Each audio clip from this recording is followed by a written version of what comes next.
Verið velkomin í Hljómahöll, þar sem fullkomin aðstaða fyrir árshátíðir, veislur, ráðstefnur og viðburði af öllum stærðum og gerðum. Við þjónustum þinn viðburð frá A til Ö. Nánari upplýsingar á hljómahöll.is.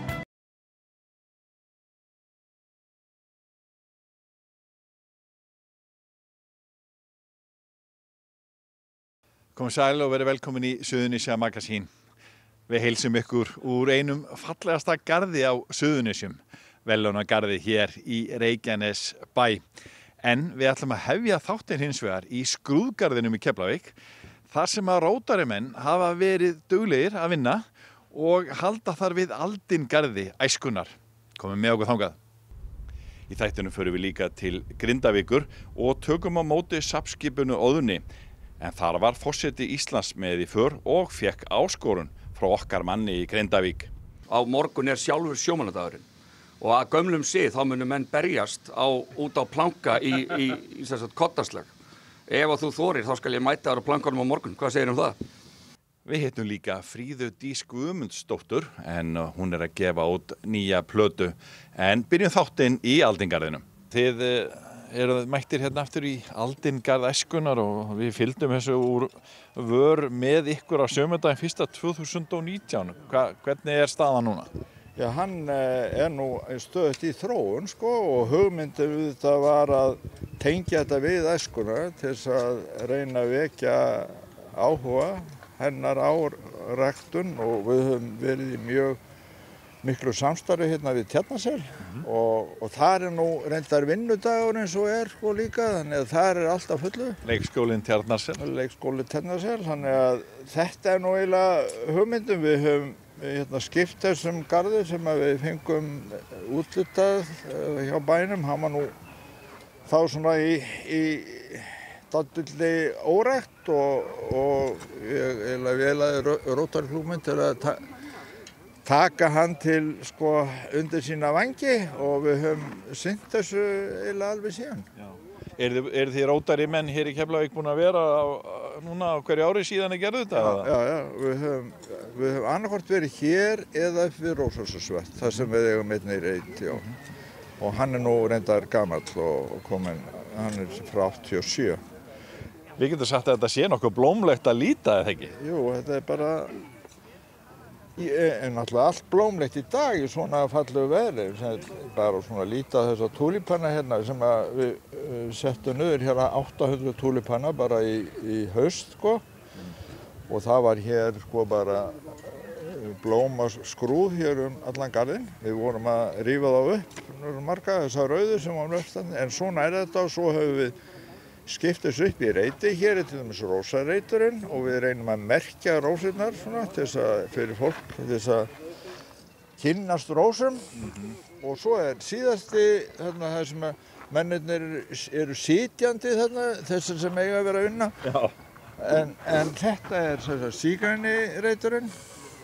Þannig höfum við bara dundað okkur við þetta og við erum alltaf svo einstaklega heppin í dag að það svo fallegt veður. Já. En þannig að ertu sáttur með stöðuna? Já, mér finnst til dæmis rósirnar alveg ofboðslega fallegar miðað við mjög veðra saman vetur Þannig að ég er mjög sáttur. Hvernig stemmingin í aldingarðinum? Edin. Já, Edin. Hún mjög aldingarðurinn Edin. Nei, hún mjög góð. Já. Og frjósum eins og sjá má. Nenna þessi kallar eitthvað að gera? Nei, elskan eitthvað. Þetta eru dugnaða fólkar. Þeir eru bara að spjalla, halda á áhaldar, maður gerir ekki neitt. Ég get sagt ykkur það að ég ekki ennþá búin að finna Adam. Hann ekki bara að finna Adam og Evu? Ég veit ekki betur en að þau séu einhvers veginn að þau eru bara í fötum. Þetta svolítið blómlegt? Þetta alveg yndislega blómlegt. Það ekki? Jú. Þetta Konráð Sigurðarmyndar. Spesial. Þetta mjög spesial. Ég hefði gert þetta allt öðru sér. Þetta ekki alveg minn stíll Þetta allt skipulagt og raðað. Ekki eins og málverkinni? Nei, ég er rosalega hrifin af gula litnum og þá tek ég hann málverkónu mínu Gula fólkinu. En að öðru leyti þetta einhvern veginn Ekki nógu kaotískt. Þetta ekki nógu kaotískt fyrir minn smekk. Konráð að reyna að hafa einhvern kontról á þessum hópi og veitir nú ekki af. Einhvern tíma var það sagt að gróður ætti ekkert ætti erfitt uppdráttar í Keflavík eða á Suðurnesjum. Já, það alveg hárrétt. Með þess að Sigurður Blöndal sem er fyrirverandi skógræktarstjóri, hann sagði að það væri vonlaust og það sem að héldi þessum örfáu plöntum sem hér þrifust, það væri þetta mikla regn, sko. Af því að jarðvegurinn auk þess mjög, hann er svona gisinn og það fer mjög hratt í gegnum hann þar sem að, sem að ber niður. Hins vegar er þetta allt saman breytt því að við lifum í allt öðru loftslagi heldur en við gerðum og nú eru hér mjög fallegir garðar margir og í rauninni svona með dálítið vinnu þá var nánast hægt að rækta allt. Þú hefur verið duglegur heima sjálfur? Já, ég rækta töluvert, já. Og auðvitað mistekst margt en samt bara minna heldur en maður ætti von á. Og mér finnst bara, þetta er bara eins og hver önnur svona tilraunastarfsemi sem maður, og garðyrkja er ekkert annað en að blanda saman sko tilraunum og svona útsjónarsemi og svolítið, svona arkitektúr sannilega, sko. Og það fer allavega, það er bara eins og lífið er. En er þetta ekki líka bara gott fyrir félagsskapinn ykkar, rótari mannskapurinn hittist, konur og kallar og þið vinnið hérna saman? Við erum náttúrulega að skila svolítið til samfélagsins og við höfum þetta er náttúrulega samfélagsverkefni og auk þess sem við erum með skógrækt upp fyrir Rósarsfjörð.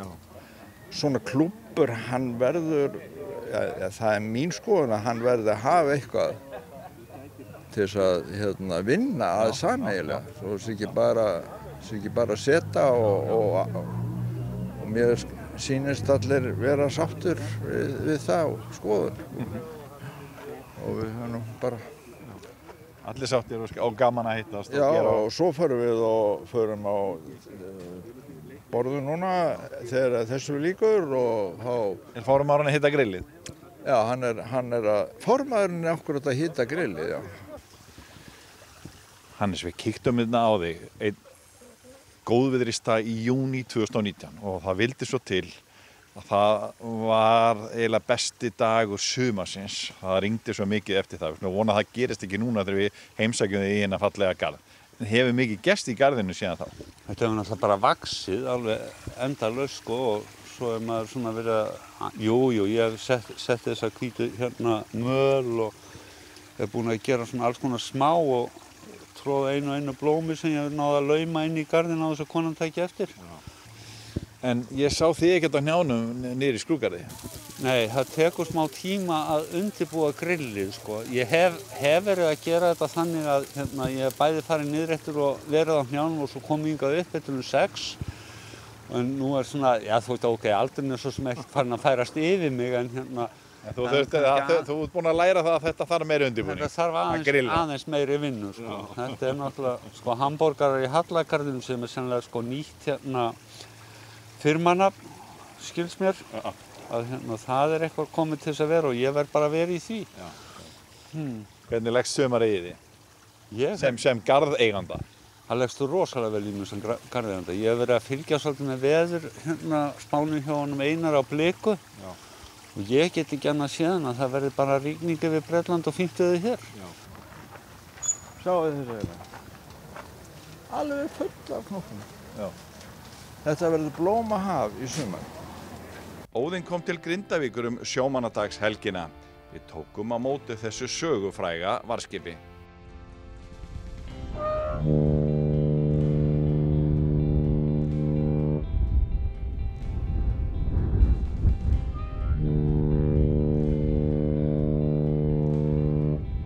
Guðni T.H., velkomin til Grindavíkur.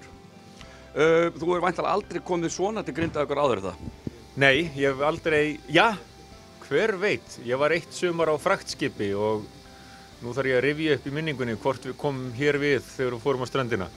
En í öllu falli, þá var þetta merkileg og ég leyfi mér að segja mögnuð stund að fá að fara með áhöfninni á Óðni þessa siglingu og ég í raun djúpt snortinn.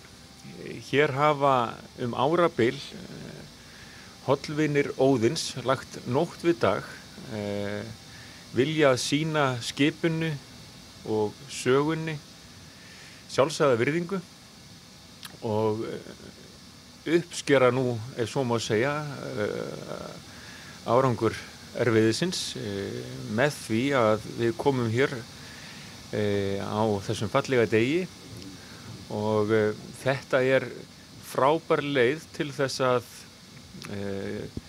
sýna sögunni þá virðingu sem hún á skilið, sögu þessa skips, sögu landhelgisgæslunnar. Óðinn kom til Íslands 1960 og var þá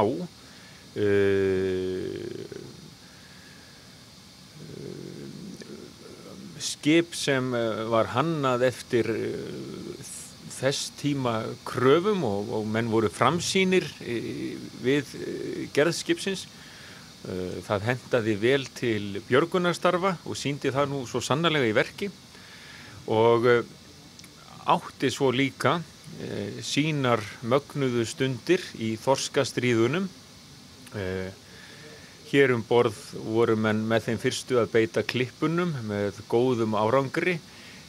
Fyrst í átökunum útfærslunni 50 mílur, 72 til 73 og svo aftur 75 til 76 þegar við ferðum út í 200 mílur og þá urðu átökum viðunum ansi hörð, vægast sagt. Þá var gott að eiga Óðinn að og skipshöfnina þar. Óðinn lauk farsælum ferli en við getum sagt að fleytan hafi verið í nausti en orðið áfram til gagns því að í Reykjavík hefur Óðinn verið hafnarprýði og safnaprýði. Þangað hafa þúsundir komið og fengið að kynnast sögu þessa skips, sögu landhelgisgæslunnar, þjóðarsögu Íslendinga, baráttunni fyrir fullum yfirráðum yfir auðlindinni og þannig hefur Óðinn áfram reynst okkur vel. Og svo gerist þetta sem ég leyfi mig nú að segja að menn hafa nú ekkert endilega séð fyrir sér að myndi gerast að Óðinn fer aftur að kljúfa öldurnar með einvala lið borð, hollvini félagsins, hollvini Óðins fyrirgefðu, sem hafa sýnt þessu skipi og sögu þess einstaka ræktarsemi og eiga svo sannarlega heiður skilinn og minn var heiðurinn að fá að fara með þeim þessa ferð. Ég naut þess mjög. Fann engin sjóveiki? Fann ekki fyrir sjóveiki fyrsta kastið en svo læddist hún aftan að manni. Ég settist niður og ætlaði að fá mér kjötsúpu með áhöfn og gestum en ég fekk mér bara eitt bita og sá að nú þyrfti mér að koma afsíðis.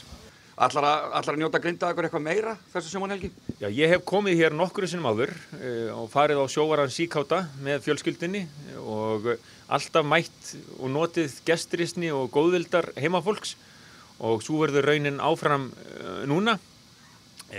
Grindavík öflugur útgerðarbær og hér halda menn sjómannadaginn hátíðlegan eins og vera ber og alltaf gaman að koma hingað.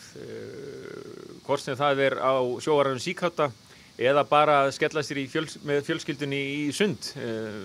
Og Grindvíkingar eru þannig að þeir taka virðulega á móti mér vegna þess að ég gegni þessu embætti en leið fólk hér vinalegt og það nú einmitt það sem þetta snýst að sýna þá virðingu sem embættið á skilið en við viljum enga upphafningu eða einhver tilgerðarheit og því hefur aldrei verið fyrir að fara hér í Grindavík. Hér bætir manni bara hlýja og góðvild og það kann ég svo sannarlega vel að meta. Þú náttúrulega mjög alþýðlegur, þannig hérna kemur kannski erfið spurning í lokin. Á morgun sjálfur sjómannadagurinn og að gömlum sið þá munu menn berjast út á planka í kottaslag. Ef að þú þorir þá skal ég mæta þar á plankanum á morgun. Hvað segir það? Þetta vel boðið og ég alveg handviss ef ég myndi geta mætt, þá myndir þú þurfa að lúta í gras þótt við værum úti á sjó. En ég þess heiðurs aðnjótandi líka að á sjómannadaginn sæki ég minningarathöfn í Fossvogskirkjugarði þá sem hlotið hafa vota gröf og svo guðsþjónustu í Dómkirkjunni í Reykjavík.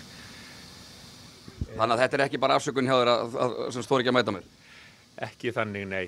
En við skulum sjá til síðar meir og ég hef líka tekið upp á því sem ég hefði nú aldrei haldið að ég hefði gaman af hér fyrr á tíð að skella mér í sjósund og þannig að þótt svo illa færi að þú myndir skella mér, þá myndi ég alveg þola það, ég myndi alveg lifa það af.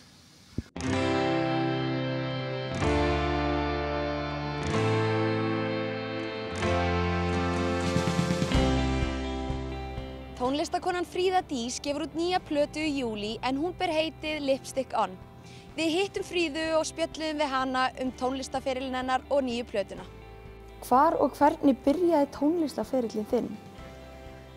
Ætli hann hafi ekki byrjað bara heima hjá mér þegar ég var krakki. Bæði pabbi minn spilaði á bassa og bræður mínir á hljóðfæri líka, bassa og gítar og hún var blöstuð svolítið hátt tónlistin á mínu heimili og við vorum að spila mikið saman og syngja og ég átti lítinn míkrafón og var bara alveg staðráðin í því að verða söngkona þegar ég stór. Ok, myndirðu segja að áhuginn hafi svolítið kviknað þar bara? Já, ég held að áhuginn hafi alltaf verið til staðar. Ég fékk gleraugu þegar ég var 4 ára og þá kom í ljós að ég bara sá ekki neitt. Og ég held að ég hafi notað eyrun rosa mikið bara til þess að fungera og þannig hafi mín heimsmynd eiginlega svona stjórnast svolítið að hljóðum. Og svo hafi þetta svona blandað saman þegar ég fór að sjá línurnar á götunni og svona þegar ég var 4 ára. En hvernig hefur tónlistaferillinn þinn verið? Ég byrjaði í svona bílskúrsböndum. Þegar ég var unglingur þá hafði ég verið að læra á flautu í tónlistarskólanum í Sandgerði og svo fór áhuginn kannski á svona poppi og rocki að verða meiri og ég fór að semja mína eigin tónlist þá. Og síðan þá hef ég alltaf verið að semja bæði laglínur og texta fyrir mig og aðra en undanfarið síðan ég gaf út mína fyrstu sólóplötu 2020 að þá hef ég svona verið að einbeita mér að mínum sólóferli og mínum lagasmíðum. Þú talaðir svona æsku áriðin að það hafi verið mikil tónlist í kringu þig. Áttu ykkur svona sterka minningu frá þeim tíma sem tengist tónlistinni? Já, þetta var bræður mínum voru mikið að hlusta á svona 70s rock og svona í bland við 90s og það kannski þar sem áhuginn minn liggur einna helst, kannski plus svona tilrauna rock og pop. Og ég man eftir þegar ég var unglingur og fór að gramsa í plötuskapnum hjá pappa og bræðrum mínum að ég fór að hlusta á tónlistina sem að þeir voru að hlusta þegar ég var yngri og þá svona small eitthvað innra með mér þegar ég var að hlusta á Led Zeppelin og Jimi Hendrix og svona það varð einhvað sem að tengdist, það varð einhver svona ákveðin sýn eða einhvað sem að sameinaði svona pínu heimsmyndina og ég fann mig svolítið í því. Hvað á döfinni hjá Fríðu Dís á næstunni? Heyrðu, ég að fara að gefa út plötu núna í júlí sem heitir Lipstick On og svona mjög orkumikil plata, svona pop-rock plata. Ég var að semja aðra plötu þegar þessi plata var til. Það hafa verið svona áföll og erfiðleika hjá mér að undanförnu og í svona miðju því ferli ég var að semja aðra plötu bara til þess að koma þeim tilfinningum kannski svolítið frá mér að þá samdi ég lag sem heitir Guidelines for Dreamers og það einhvern veginn passaði ekki inn á plötuna og var í rauninni bara miklu stærra heldur en ég eða einhver hugmynd mig. Og það var bara einhvern veginn svo ótrúlega svona dýnamísk orka og ég leyfði því bara svolítið að flæða og í kjölfarið fór ég að semja þessa plötu sem ég er að fara að gefa út. Hún fékk bara að verða svolítið til í svona hráleika og ég held að mig hafi bara svona vantað vettvang til þess að hafa gaman. Að gera eitthvað, þú veist, að gleyma mér aðeins frá öllu amstrinu og álaginu og áföllunum og bara gera eitthvað skemmtilegt, bara eitthvað bara alveg út fyrir mitt svona comfort zone og svona, já, ég er ótrúlega stolt af þessu efni og hlakka geggja til að gefa út. Myndirðu segja að tónlistin væri þá svona fín leið til þess að tjá bæði tilfinningar og annað sem þú ert að ganga í gegnum? Alveg klárlega og það er bara partur af minni tjáningu og eiginlega bara svona minni tilvist, myndi ég að segja. Að ég fúnkara ekki án tónlistarinnar eða listsköpun yfir höfuð. Eru þá einhver ákveðin skilaboð sem að þú vilt koma á framfæri með plötunni? Já, ég held að svona grunnhugmyndin sé að bara að leyfa orkunni svona flæða, þetta lipstick on, að stundum er lífið bara drullu erfitt og ósanngjarnt. En maður þarf bara að finna sjálfa sig og gíra sig í gang, bara setja varlit, mæta á staðinn og bara taka pláss. Og bara leyfa svona leikgleðinni og lífinu líka að skína. Hver myndir þú segja að væri svona helsti munurinn á nýju plötunni Lipstick On og síðustu plötu sem þú gafst út, myndaalbúm? Myndaalbúm, ég samdi hana bara svolítið mikið í hausnum á mér. Það eru svona lög sem urðu til í gegnum árin og myndaalbúm, hugmyndin var í rauninni, þetta er ekki myndaalbúm frá einhverju einni ferð eða einhvað þannig, heldur er þetta svona glefsur úr mínu lífi og ég er svona að reyna að raða saman áföllum og takast á við það. En Lipstick On þá ákvað ég að semja í rauninni, ekki klára að semja lögin í hausnum á mér, heldur setjast við hljóðfærin og leyfa þeim bara svolítið að flæða. Út af því að þegar maður er að semja tónlist í hausnum á sér þá verður bara svona ákveðin rammi, en með hljóðfærunum þá gerist eitthvað óvænt, það gerist, þá fara lögin bara einhvern veginn sína leið án þess að maður sé eitthvað að stjórna því beint og maður gerir eitthvað, já, heyrðu, þessi hljómar er geggjar og það er geggjað að tónlistin svona leiði sig sjálf í staðan fyrir að maður sé alltaf að reyna að beisla hana í einhvað box. Myndaalbúm, platan, kom út þannig rétt fyrir COVID. Já. Hafði COVID ykkur áhrif á svona tónlistaferilinn hjá þér? Alveg klárlega. Ég missti móður mína fljótlega eftir að COVID hófst og það varð svona ákveðið kannski bara rými til þess að aðeins vinsa úr tilfinningunum og svona líta inn á við. Auðvitað ótrúlega erfitt að geta ekki knúsa vini sína í þannig sorgarferli. En líka þá var þetta plata sem var ótrúlega erfitt að spila og af því að hún var svo rosa viðkvæm og svona tilfinninganæm og kannski með þessari plötu að þá get ég ekki beðið eftir að fara á svið og bara svona þruma svolítið yfir liðið og bara svona hafa gaman. Og ég held að það sé kannski svona ákveðin vettvangur sem ég er að reyna að skapa. Hvar tekur þú upp tónlistina þína? Ég tók hana upp og tek hana upp í Smástirni í Sandgerði hjá bróður mínum og hann hefur verið bara mín hægri hönd í þessum upptökum og ég hef verið að senda á hann demo bara nú er ég alveg farin yfir strikið, hvað er þetta í lagi? Og hann bara geggja, þetta er ótrúlega flott og svona ótrúlega mikið að peppa mig áfram. Og við svona eiginlega klárum setningarnar hjá hvort öðru, við erum ótrúlega náin og vinnum rosa vel saman og fílum sömu hlutina. Og það hefur verið ótrúlega gott og ég hefði í rauninni ekki getað tekið þessa plötu upp neins staðar annars staðar en hjá honum. Og svo kláruðum við upptökunar í Stúdíó Bambis í Garðabæ hjá honum Stefán Erni og ótrúlega gott að vinna með honum líka og bara öllum þeim sem komu að plötunni, Halldór Lárusson sem trommaði og Smári bróðir spilaði á gítar og ég spilaði á bassa og söng og Stefán Örn spilaði á hljómborð og hammond og söng líka.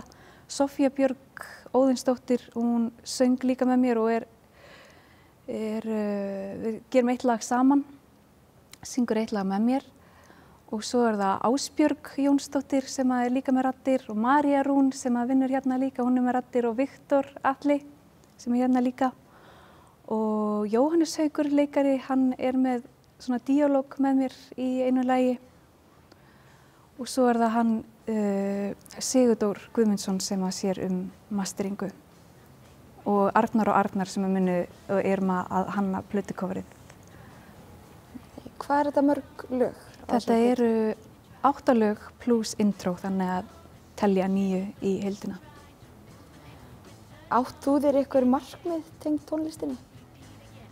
Já, þetta hefur, í rauninni ég að upplifa drauminn að semja mína eigin tónlist með bara frábæru fólki og að geta átt svona listrænt samstarf með fólki bara algjör draumur og bara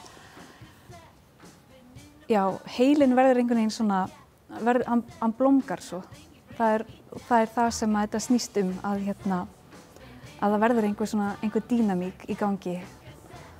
En draumurinn, ef ég á að segja einhvern svona framtíðardrauma, þá sé ég það fyrir mér að ég búi í sveit eða dreifbýli með mitt eigið stúdíó og rækti grænmeti. Á milli þess sem að ég ferðast heiminn og vinna með fólki. Þannig að það því svona stóri draumurinn sem ekkert svo rosalega fjarlægur. Hljóma vel. Takk hérlega fyrir spjallið. Takk fyrir mig. Leiðu þakkum fyrir áhorfið. Viljum við minna á aðra miðla Víkurfrétta. Við erum að gefa út Héraðsfréttablað sem kemur út í hverri viku á netinu á þriðjudagskvöldum og dreift í pappír öll Suðurnes á miðvikudögum. Við erum með nýjar fréttir á Víkurfréttavefnum www.vf.is alla daga. Getið séð það meðal annars í símanum ykkar og snjalltækjánum ykkar og við erum með nýjar golffréttir á kylfingur.is. Við þykjum góðar ábendingar efni í okkar miðla og endilega sendi okkur hugmyndir á www.vf.is. Við þakkum fyrir okkur, sjáumst að vikuleiðinni. Verið sæl!